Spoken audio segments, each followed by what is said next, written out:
It's May! Time to do some tidying up before the summer break. That and more in the new channel update. Welcome to the Soft Skill channel. My name is Sebastian Jung and I welcome you to the channel update May. Let's have a look at our recent topics. First, we discussed the gambler's fallacy, another addition to our series on biases and fallacies. The gambler's fallacy is a nice example for the phenomenon that we can't really intuitively grasp the concept of randomness. For example, we might have rolled a couple of sixes and then we might feel that there probably won't be any more for a while because we've used them all up, which is of course nonsense. There is another interesting fallacy that we will discuss in an upcoming video that is a bit related. More about that later.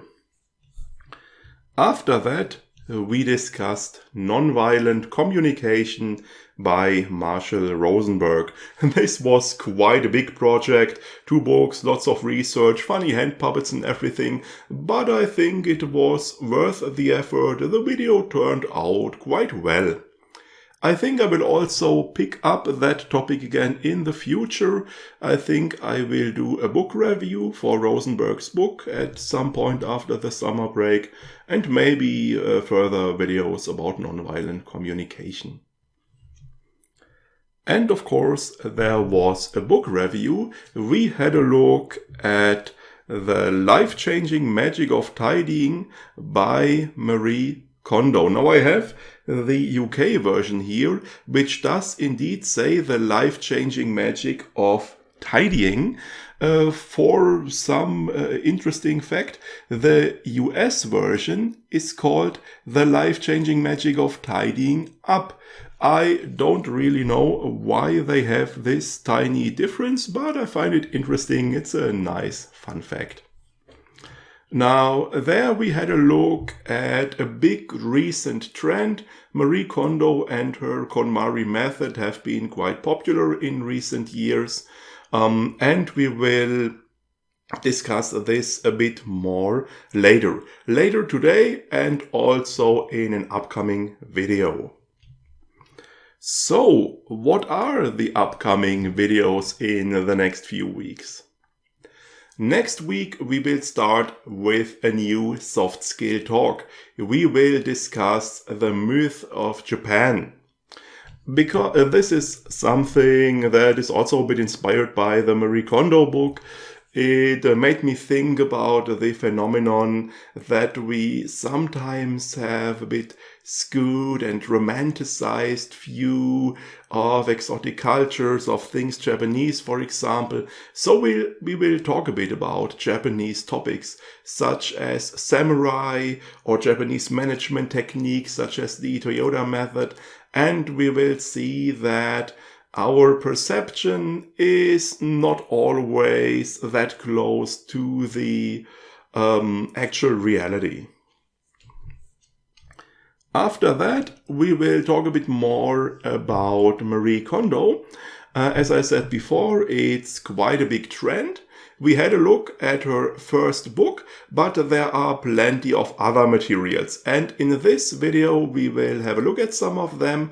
We will discuss the 2 Netflix series with Marie Kondo, and we will also have a look at the manga, at the Japanese comic book. Now, I think this will give us a better impression of this whole topic, this whole trend, and I think this will be quite interesting.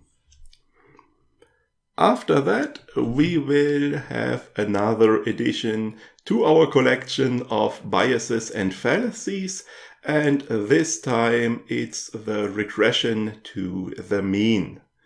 As I said before, it's a nice addition to the gambler's fallacy, because the gambler's fallacy teaches us that we are not very good at understanding events that are entirely random and unrelated to each other. Now, the regression to the mean in turn teaches us that we neither understand events that are random and related to each other. So this is a nice combination and interesting. And the regression to the mean, I think, is also quite relevant because it includes the misperception that blame and punishment work better than praise. For our next book review, we will take a look at Bullshit Jobs by David Graeber. Graeber brought up the idea of bullshit jobs for the first time in August 2013 in an article in the Strike magazine.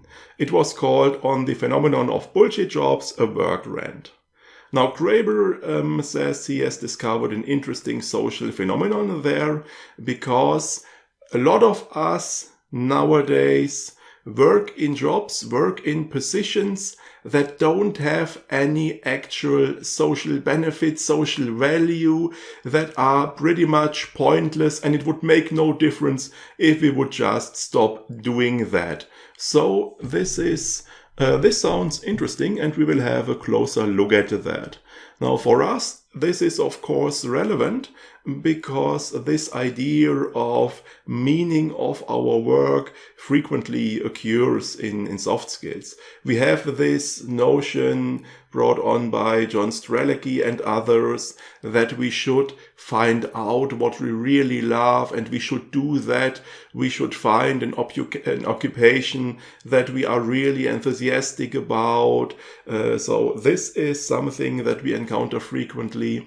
And we also had a look at the German book Feierabend by Volker Kietz, where Kietz says that we have high and unrealistic expectations towards our work, such as that our work should give meaning to our lives. And of course, this is unrealistic. Our work is not meant to do that. So this is an interesting field, and the notion of bullshit jobs could be an interesting addition.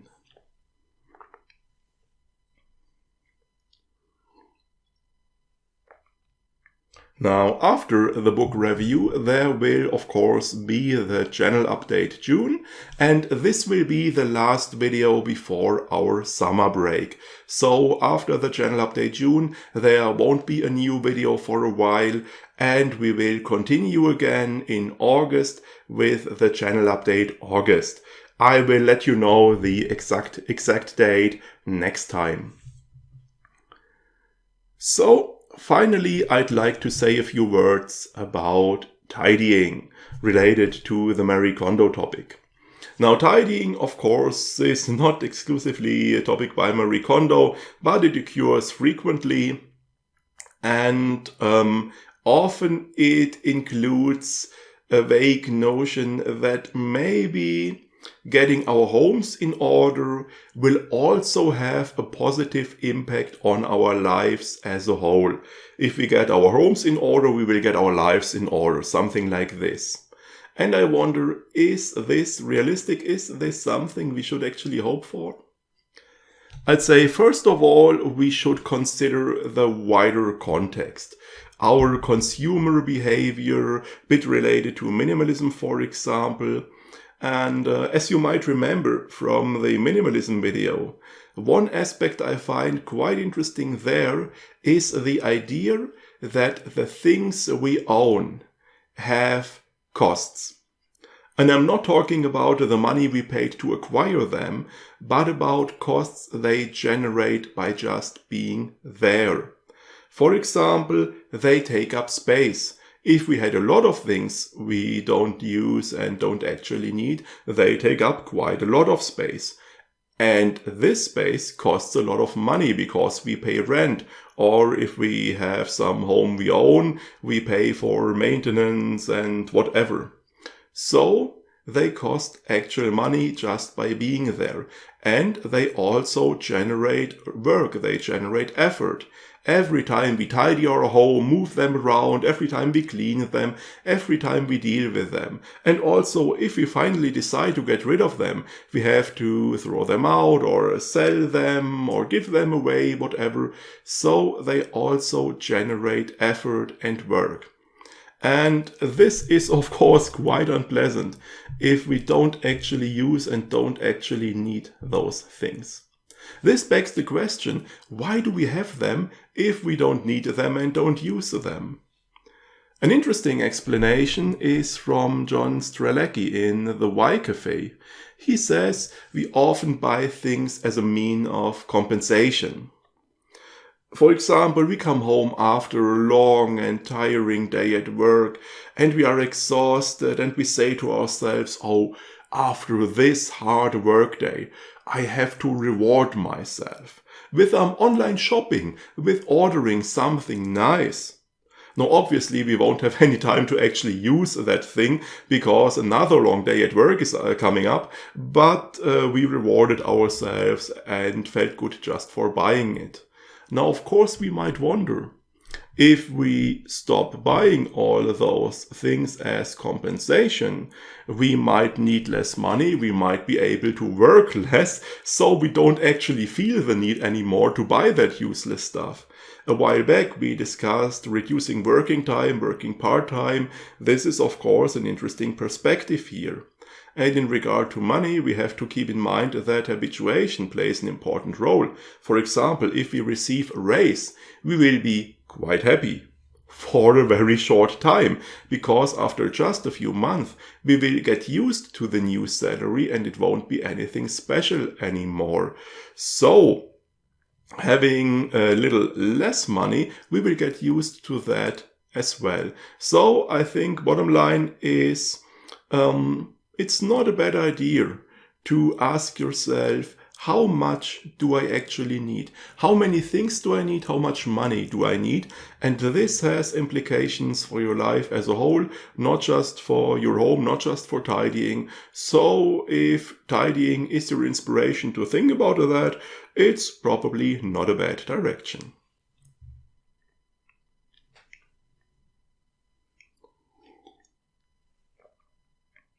Another idea that often comes up is that our homes and our minds somewhat seem to be related. If our homes are chaotic, our minds are chaotic. If we tidy up our homes, our minds will clear up as well. Now, there I am a bit skeptical. This sounds a bit esoteric to me. I think what's at the root of this notion is a quite pragmatic effect. If our homes are all chaotic and all messy, we have a kind of guilty conscience. We say to ourselves, oh, I should really tidy. I'm so lazy for not doing it. And we might have small negative experiences like not finding things because everything is chaotic, or buying something new and not having any space to put it away because everything is so overcrowded. And if we finally make the effort to really tidy everything up, and afterwards everything is nice and tidy, of course, we feel better in the nice and tidy home, and we are proud of ourselves. Yeah, I finally did it. And so we end up having positive feelings and positive experiences, and with the chaotic home we had negative feelings, negative experiences, and this transition we might probably make up to be something mystic and special, but I'd say it really isn't. It's quite a pragmatic effect. Now, from my own experiences, I can confirm that it is a liberating feeling to get rid of things you don't need and don't use, and to see how you have more space, how your closet or whatever is not as crowded anymore. So I think this is certainly nice.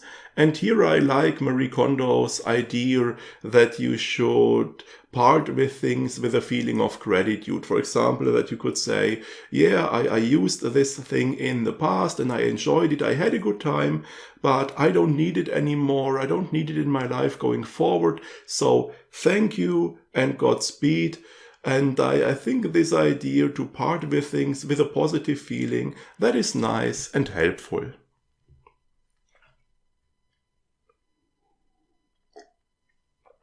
Now, finally, there is the idea that by dealing with our belongings, we also deal with our very selves. Because obviously our belongings are in a way a part of ourselves. We chose them, we acquired them, they are part of our legacy, they show our history. And we have probably changed over time. And if we look at things from a while back, we might become conscious of those changes, and that might be interesting. And another thing I find interesting is when we discover things where we say, oh, I would so like to spend more time using that, but I don't have the time I wish I had. A while back we discussed the German book Die Entscheidung liegt bei dir, The Decision is Up to You by Reinhard Sprenger, and Sprenger basically said, in the end, we will always do what's most important to us. And if we say, oh, I don't have time for that, it actually means other things are more important to us. And I think it's not a bad idea to think about that a bit, to wonder about that. What do I actually spend my time on? And is this really more important to me? Do I want things to continue as they are? So I think if tidying inspires you to wonder about that, it's not that bad either. Overall, as I mentioned last time, I think it is interesting to consciously deal with things that we usually take for trivial, self-evident, not very special, such as tidying your belongings, getting your homes in order. I think this is not a bad idea, as long as you do it out of a positive motivation, out of curiosity, maybe some playfulness, something like this, not out of some bad compulsion to optimize yourself or something like that. Now that brings us to the end for today. I hope you have a great time and you enjoy the upcoming videos. We will see each other again next week. For today, I'll take my leave. Have a nice day. See you next time.